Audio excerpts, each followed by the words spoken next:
இந்த கொஸ்டினை பாருங்கள். அந்த பேரிடரிலிருந்து கேட்கப்பட்ட கேள்வி.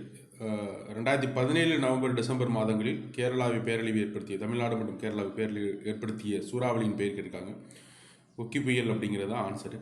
தெரியல, இது ஸ்கூல் புக் இல்லாட்டா கூட கொஞ்சம் ஃபேமஸ், ரொம்ப புகழ்பெற்றது. 2017 தான் இந்த ஒக்கி அப்படிங்கிற புயல் வந்துச்சு. அதுக்கடுத்து மேலே உள்ள கொஸ்டினை பாருங்கள். இப்போ இந்த கொஸ்டின்ஸ் எல்லாம் எப்படி இதில் கேட்குறாங்கன்னு தெரில.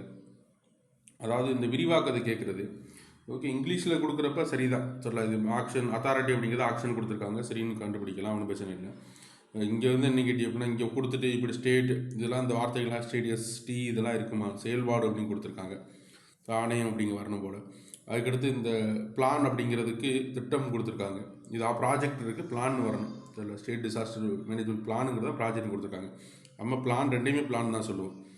இது எப்படி ஒன்று ஆன்சர் என்ன கேட்டால் 1 மற்றும் 4 வந்து 1 மற்றும் 3 தெரியல. இதில் வந்து என்ன கேட்டிங்கன்னா மாற்றி கொடுத்தனால எதுக்கு ஆன்சர் எப்படி வரும்னு தெரியல. தெரியல. இது மாதிரி கொஸ்டின்ஸ்லாம் எப்படி எதுக்கு கேட்குறாங்கன்னு ஒன்று புரியல நம்மளுக்கு.